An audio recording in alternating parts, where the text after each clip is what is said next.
Welcome students. तो इससे previous lecture में हमने पूरा कर लिया था स्थैतिक का प्रतिबंध, जिसमें हमने z इक्वल टू ये फॉर्मूला निकाला था। इस फॉर्मूले के आधार पर ही हम कह रहे थे कि कौन सा नाभिक स्थायी होगा, कौन सा नाभिक अस्थायी होगा। तो जिसके लिए m का मान मिनिमम होगा वो नाभिक अधिक स्थायी होगा, और उस आधार पर हमने z की वैल्यू निकाली कि m का मान मिनिमम होने के लिए z का मान किस हिसाब से होना चाहिए, इस हिसाब से होना चाहिए जो भी नाभिक मतलब इस फॉर्मूले से हम निकाल सकते थे कैसे कि किसी भी नाभिक के लिए द्रव्यमान संख्या अगर हमें गिवन है, ये गिवन है, तो उसके लिए z इक्वल टू इस फॉर्मूले के हिसाब से जो भी आ रहा होगा, इस फॉर्मूले के हिसाब से जो आ रहा होगा वो अगर है z का मान उसके आसपास की रेंज में ही बिलोंग कर रहा है तो वो कह देंगे हम नाभिक स्थायी है, अदरवाइज वो नाभिक कैसा होगा, अस्थायी। तो इससे हम स्थायित्व के बारे में जान सकते हैं कि a का मान यदि उसके लिए इतना है तो उसमें प्रोटॉन की संख्या इतनी होनी चाहिए, तब तो वो स्थायी है, अदरवाइज वो अस्थायी है। इसके बाद नेक्स्ट जो आपका टॉपिक है वो है प्रति न्यूक्लियॉन बंधन ऊर्जा। ये आपने पढ़ा है वैसे 12th में, प्रति न्यूक्लियॉन बंधन ऊर्जा,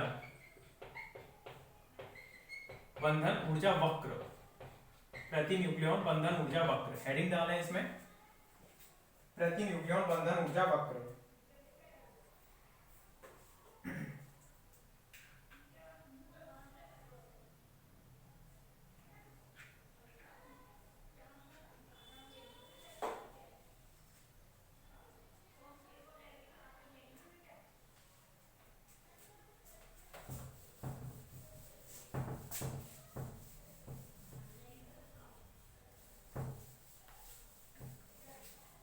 प्रति न्यूक्लियन बंधन ऊर्जा वक्र। और इधर देखें, पूरा फोकस इधर करो, अरे पूरा फोकस इधर होना चाहिए कि यदि किसी भी नाभिक के लिए उसकी द्रव्यमान संख्या हमें पता है, और प्रति न्यूक्लियन बंधन ऊर्जा से मतलब क्या है कि एक नाभिक की टोटल जितनी बंधन ऊर्जा है और उसके अंतर्गत कितने न्यूक्लियस हैं, उसके अंतर्गत कितने न्यूक्लियॉन्स हैं, प्रोटॉन और न्यूट्रॉन्स की कुल संख्या। तो प्रोटॉन और न्यूट्रॉन्स की कुल संख्या तो क्या होती है, n+z द्रव्यमान संख्या।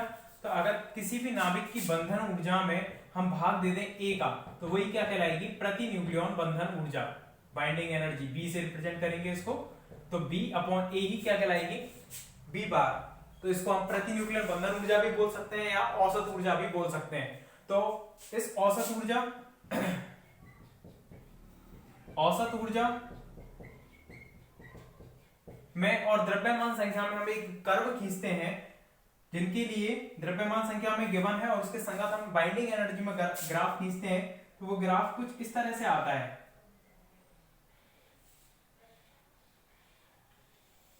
पढ़ा है आपने कुछ इस तरह का ग्राफ, पढ़ा होगा 12th में, इस तरह से आप एक ग्राफ बनाते थे,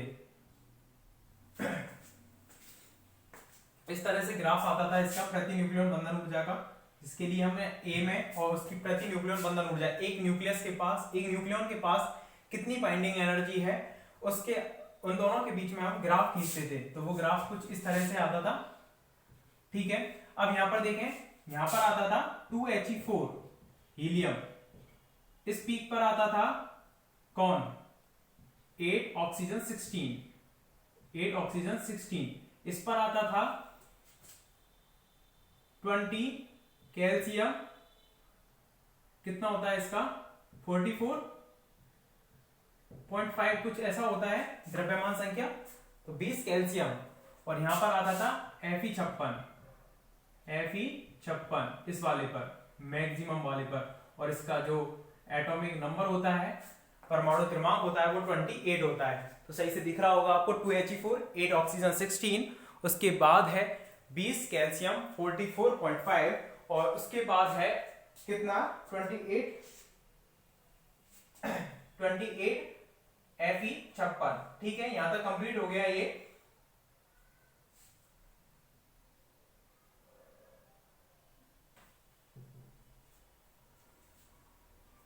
Fe56, इसके लिए मैं कैल्शियम का चेक कर लेता हूं एक बार, कैल्शियम का कितना है 20 कैल्शियम 40 ही है इसका, 44.5 नहीं है, 40 ही है, इस तरह से, ठीक है।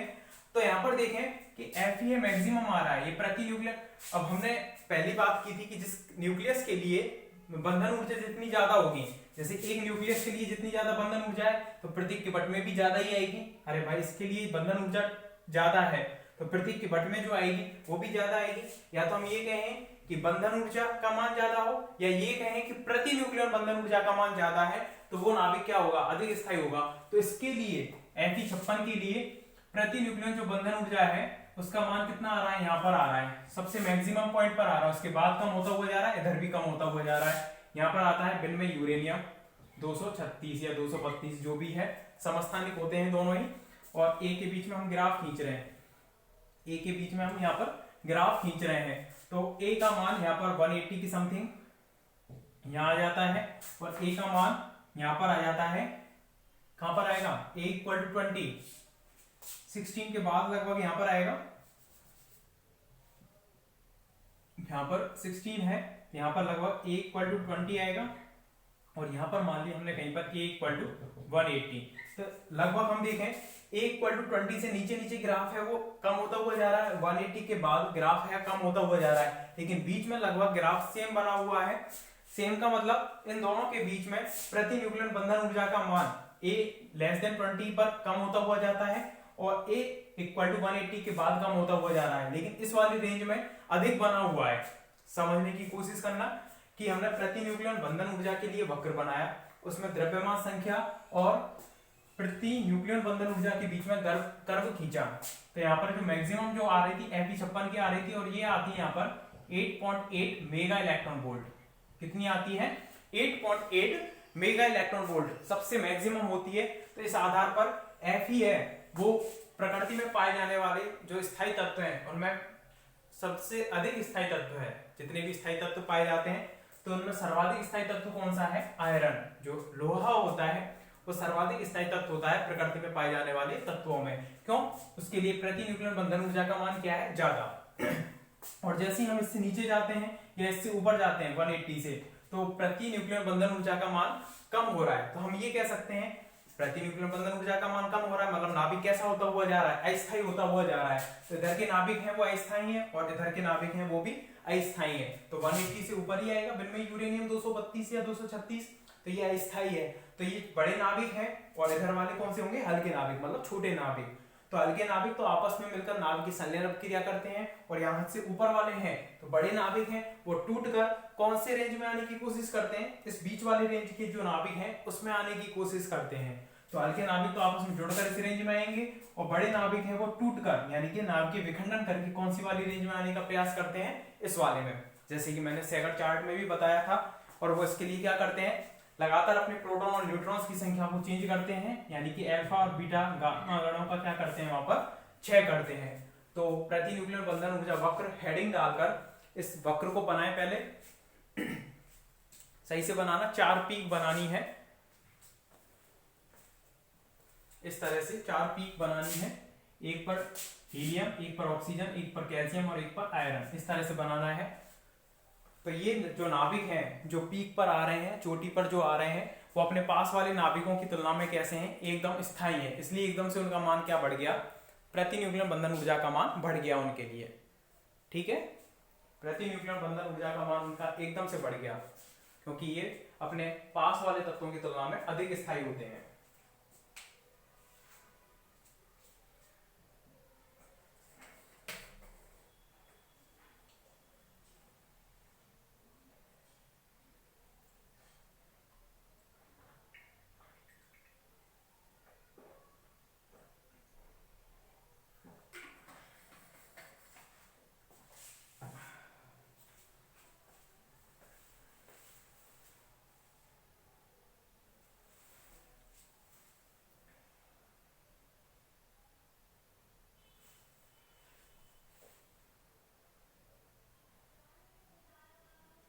चित्र को बनाएं, उसके बाद इसमें लिखेंगे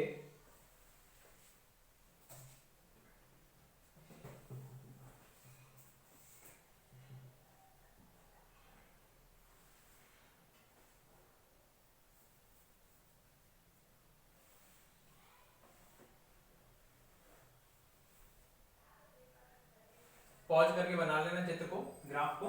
इसके बाद लिखना, यदि किसी नाभिक की बंधन ऊर्जा, यदि किसी नाभिक की बंधन ऊर्जा कैपिटल बी,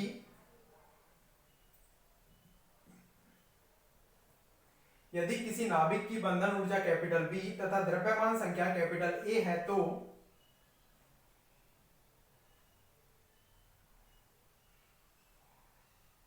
यदि किसी नाभिक की बंधन ऊर्जा कैपिटल बी तथा द्रव्यमान संख्या ए है तो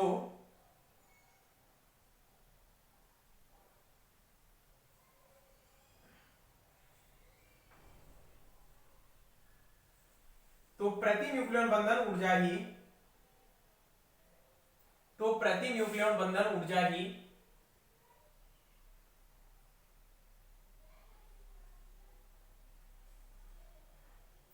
प्रति न्यूक्लियन बंधन ऊर्जा ही औसत बंधन ऊर्जा कहलाती है। तो प्रति न्यूक्लियन बंधन ऊर्जा ही औसत बंधन ऊर्जा कहलाती है। अतः औसत बंधन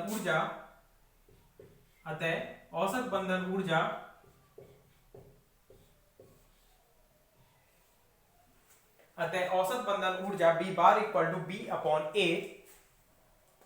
अतः औसत बंधन ऊर्जा B bar equal to B upon ए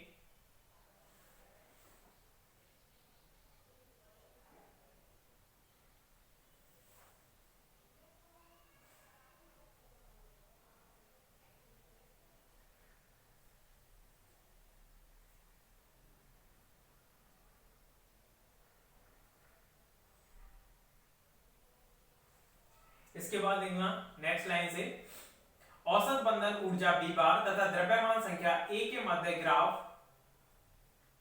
औसत बंधन ऊर्जा बी बार तथा द्रव्यमान संख्या ए के मध्य ग्राफ चित्र में दर्शाया गया है।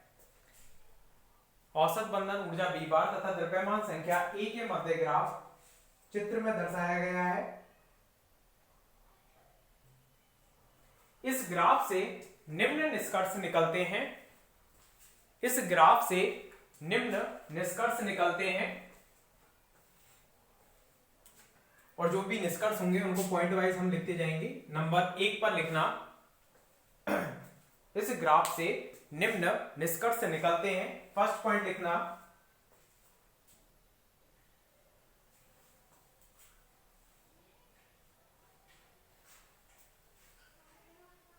जिन तत्वों की द्रव्यमान संख्या में 4 का भाग चला जाता है। जिन तत्वों की द्रव्यमान संख्या में देखें इधर एक बार कि जिन तत्वों की द्रव्यमान संख्या 4, 16, 40, 56 सभी में किसका भाग जा रहा है? 4 का भाग जा रहा है। तो ये अपने पास वाले नाभिकों की तुलना में क्या है? अधिक स्थायी है। तो उसको मैथमेटिकल लैंग्वेज में बोल दिया है कि भाई जिनकी भी द्रव्यमान संख्या में 4 का भाग जा रहा है वो अपने पास वाले नाभिकों की तुलना में कैसे हैं? स्टेबल है। तो इसको लिख दो फर्स्ट पॉइंट। जिन तत्वों की द्रव्यमान संख्या में 4 से भाग चला जाता है, जिन तत्वों की द्रव्यमान संख्या में 4 का भाग चला जाता है वे नाभिक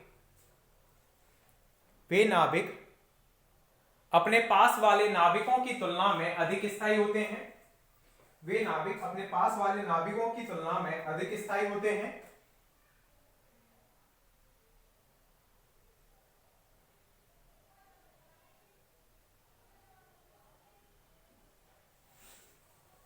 पास वाले नाभिकों की तुलना में अधिक स्थायी होते हैं। सेकंड पॉइंट लिखना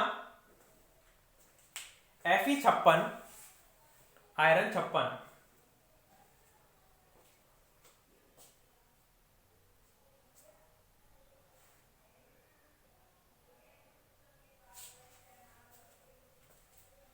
ये 26 पर आता है, ध्यान रखना 28 पर नहीं आता, 26 पर आता है iron. Scandium, titanium, vanadium, chromium, manganese, iron 26 पर आता है। ठीक है।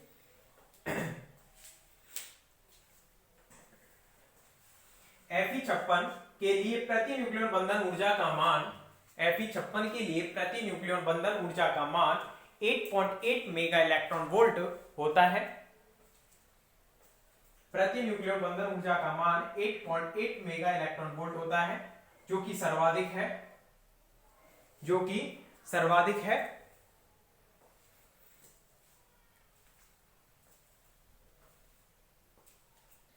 इसलिए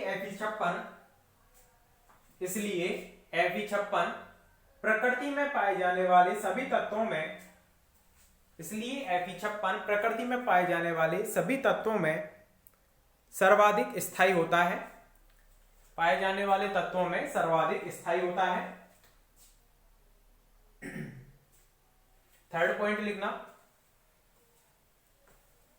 अब देखें, जो भी बंधन ऊर्जा निकल रही है, प्रतिन्यूक्लियन बंधन ऊर्जा फर्स्ट क्वाड्रेंट में आ रही है, मतलब फर्स्ट चतुर्थांश में आ रही है, मतलब सभी के लिए बंधन ऊर्जा जीरो से ऊपर ऊपर ही तो आ रही है, यहाँ पर जीरो है, इससे ऊपर ही तो आ रही है यहाँ पर इस तरह से ग्राफ में। तो हम ये कह सकते हैं कि प्रतिन्यूक्लियन बंधन ऊर्जा प्रत्येक नाभिक के लिए कैसी आ रही है, पॉजिटिव आ रही है। पॉजिटिव से मतलब ये है कि मतलब किसी भी नाभिक को उसके अवयवी तत्वों में तोड़ना है तो उसके लिए हमें वहां पर एनर्जी देनी होगी। पॉजिटिव का मतलब देनी होगी उसको। तो लिखें इसी को थर्ड पॉइंट, सभी तत्वों की बंधन ऊर्जा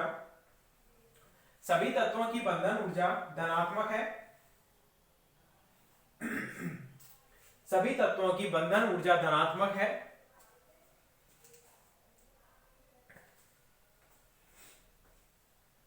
अतः नाभिक में से न्यूक्लियॉन निकालने के लिए सभी तत्वों की बंधन ऊर्जा धनात्मक है।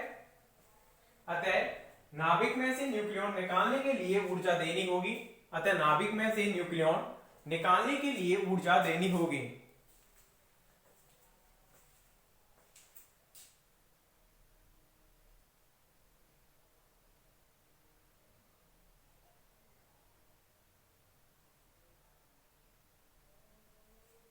फोर्थ पॉइंट लिखना।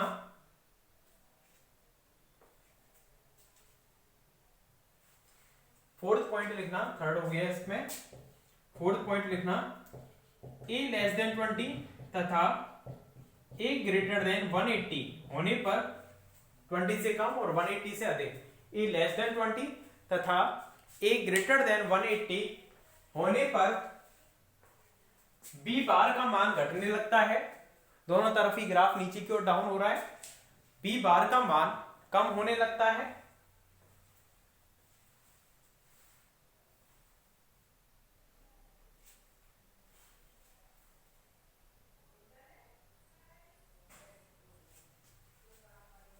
और इसके बीच का जो ग्राफ है लगभग कैसा प्राप्त हो रहा है, सरल रेखी प्राप्त हो रहा है। इस तरह से आता है थोड़ा ये ग्राफ और फिर एकदम से डाउन होता है इस तरह से, ठीक है। फोर्थ पॉइंट लिखना, फोर्थ हो गया। फिफ्थ पॉइंट लिखना, A इक्वल टू 20 से 180 तक, A इक्वल टू 20 से 180 मतलब मिड वाले की बात कर रहे हैं, मध्य की। A इक्वल टू 20 से 180 तक ग्राफ लगभग सरल रेखीय प्राप्त होता है। लगभग वर्ड लग रहा है, ध्यान रखना, लगभग सरल रेखीय प्राप्त होता है, एकदम सीधी रेखा नहीं है, लगभग सरल रेखीय प्राप्त होता है।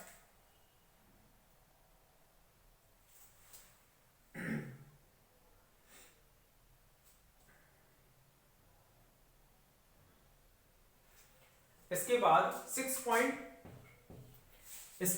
6 पॉइंट देखें, इस जो भी पीक पर आ रहे हैं इनके लिए ये नाभिक अपने पास वाले नाभिकों की तुलना में अधिक स्थायी है, क्योंकि यहाँ की तुलना में इसकी बंधन ऊर्जा ज्यादा है, इसकी तुलना में इसकी बंधन ऊर्जा ज्यादा होगी, तो पास वाले नाभिकों की तुलना में ये अधिक स्थायी है। तो इनके लिए अगर हम प्रोटॉन अथवा न्यूट्रॉनों की संख्या देखें, प्रोटॉन्स की संख्या इसमें कितनी है, 2, इसमें 8, इसमें 20, इसमें 26, ठीक है। तो हम ये कह सकते हैं कि जिनके लिए भी प्रोटॉन व न्यूट्रॉनों की संख्या, प्रोटॉन अथवा न्यूट्रॉनों की संख्या अथवा द्रव्यमान संख्या, तीनों के लिए बात कर सकते हैं, या तो प्रोटॉनों की संख्या या फिर न्यूट्रॉनों की संख्या या फिर द्रव्यमान संख्या इस रूप में हो, 2, 8, 20, 28, आगे भी आते हैं 50, 82, 126, इस तरह से हो 2, 8, 20, 28, 50, 82, 126। अगर प्रोटॉन, न्यूट्रॉन अथवा द्रव्यमान संख्या इस रूप में हो तो वो नाभिक अपने पास वाले नाभिकों की तुलना में क्या है, अधिक स्थायी होते हैं। तो इन नंबर्स को हम बोलते हैं, यहाँ पर आपने पढ़ा होगा मैजिक नंबर्स। क्या बोलेंगे इनको, मैजिक नंबर, या फिर हिंदी में बोले तो जादुई संख्याएं। क्या, जादुई संख्याएं। तो नेक्स्ट पॉइंट लिखें इसमें 6 पॉइंट, जिन नाभिकों के लिए प्रोटॉन संख्या अथवा न्यूट्रॉन संख्या, 6 पॉइंट लिखना, जिन नाभिकों के लिए प्रोटॉन संख्या अथवा न्यूट्रॉन संख्या अथवा द्रव्यमान संख्या 2, 8, 20, 28, 50, 82, 126 है जिन नाभिकों के लिए प्रोटॉन संख्या अथवा द्रव्यमान संख्या अथवा न्यूट्रॉन संख्या 2, 8, 20, 28, 50, 82, 126 है, वे नाभिक अपने पास वाले नाभिकों की तुलना में अधिक स्थायी होते हैं। वे नाभिक अपने पास वाले नाभिकों की तुलना में अधिक स्थायी होते हैं।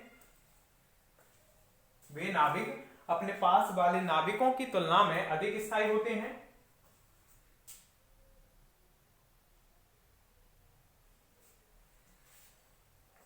इन संख्याओं को मैजिक नंबर्स कहते हैं। इन संख्याओं को मैजिक नंबर्स कहते हैं।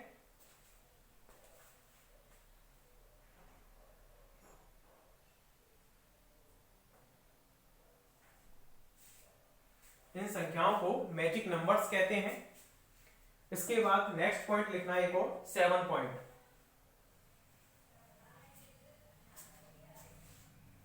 एक लास्ट पॉइंट है 7 पॉइंट। जिन नाभिकों के लिए जिन नाभिकों के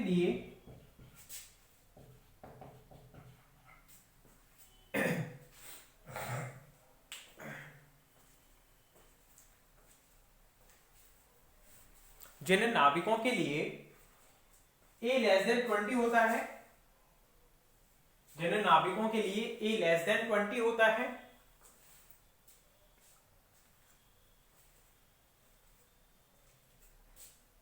वे नाभिक आपस में मिलकर a लेस देन 20 होता है, वे नाभिक आपस में मिलकर एक भारी नाभिक का निर्माण करते हैं।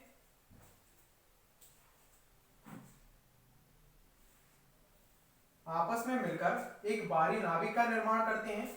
जैसे कि आपने पढ़ा होगा सूर्य पर नाभिकीय संलयन अभिक्रिया होती है, वहां पर तो हाइड्रोजन हीलियम में परिवर्तित हो जाते हैं, तो हाइड्रोजन का परमाणु क्रमांक कितना है 1 1 है, तो वो लेस देन 20 है। 1s1 द्रव्यमान संख्या भी 1 है, तो उसके लिए कम है, लेस देन 20 है, तो वो आपस में मिलकर एक भारी नाभिक का निर्माण करते हैं। यह प्रक्रिया नाभिकीय संलयन कहलाती है। आगे लिखें उसमें, यह प्रक्रिया नाभिकीय संलयन कहलाती है।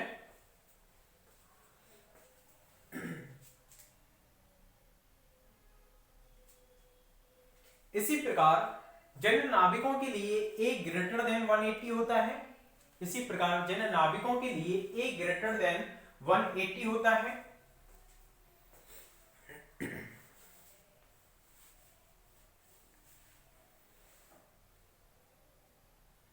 जिन नाभिकों के लिए a ग्रेटर देन 180 होता है,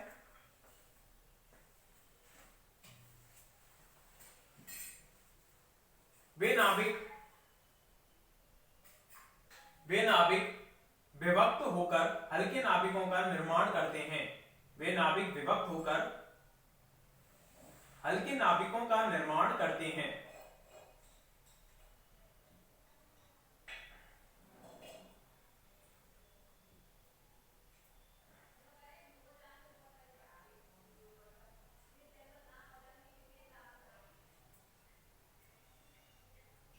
वे नाभिक विभक्त होकर हल्के नाभिकों का निर्माण करते हैं। ये टॉपिक आपका कंप्लीट हो गया, प्रतिन्यूक्लियर बंधन ऊर्जा, जो कि आपने 12th में भी पढ़ा था ये ग्राफ। इसके बाद हम पढ़ेंगे सेल मॉडल, कॉस मॉडल, वो पढ़ेंगे नेक्स्ट लेक्चर में। Okay, thank you.